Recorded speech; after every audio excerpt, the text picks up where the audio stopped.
পবিত্র আশুরা এবং তাজিয়া মিছিল ঘিরে রাজধানীতে কঠোর নিরাপত্তা বলয় গড়ে তোলা হবে বলে জানিয়েছে ঢাকা মহানগর পুলিশ। এদিন ছুরি, তরবারি বহন এবং পটকা ও আতশবাজি ফোটানোর উপর দেওয়া হয়েছে নিষেধাজ্ঞা। বৃহস্পতিবার সকালে হস্তি দালান ইমামবাড়া পরিদর্শনে গিয়ে এসব কথা বলেন ডিএমপির ঊর্ধ্বতন কর্মকর্তারা। সাইরাস মাহমুদের রিপোর্টে বিস্তারিত। আগামী ৬ জুলাই পবিত্র আশুরা।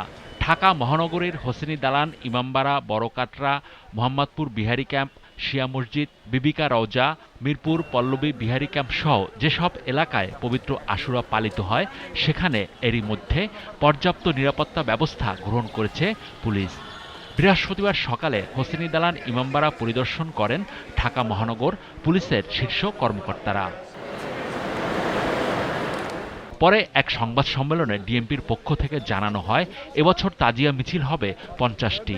ধর্মীয় প্রতিষ্ঠান কেন্দ্রিক ও তাজিয়া মিছিল কেন্দ্রিক নিরাপত্তা জোরদারের সব ব্যবস্থা নেওয়া হয়েছে। তুলে ধরেন নিরাপত্তায় গৃহীত নানা পদক্ষেপও।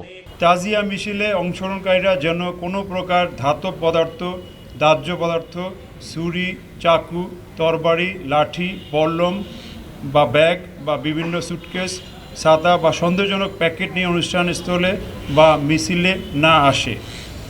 এই মিছিলে অংশগ্রহণকারীরা যেন আতশবাজি বা পটকা ব্যবহার না করে। কোনো হামলার আশঙ্কা নেই বলে উল্লেখ করেন ডিএমপির সিনিয়র কর্মকর্তারা।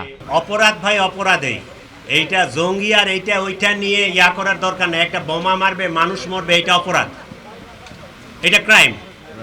ক্রাইমের বিচার প্রচলিত আইনে যেভাবে আছে সেভাবেই হবে।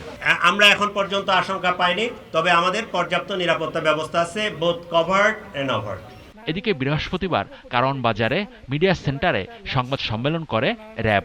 এ সময় রাজধানীর মোহাম্মদপুরের এক সন্ত্রাসী এবং পৃথক দুটি খুনের ঘটনায় আসামি গ্রেপ্তারের তথ্য তুলে ধরেন র্যাব কর্মকর্তারা।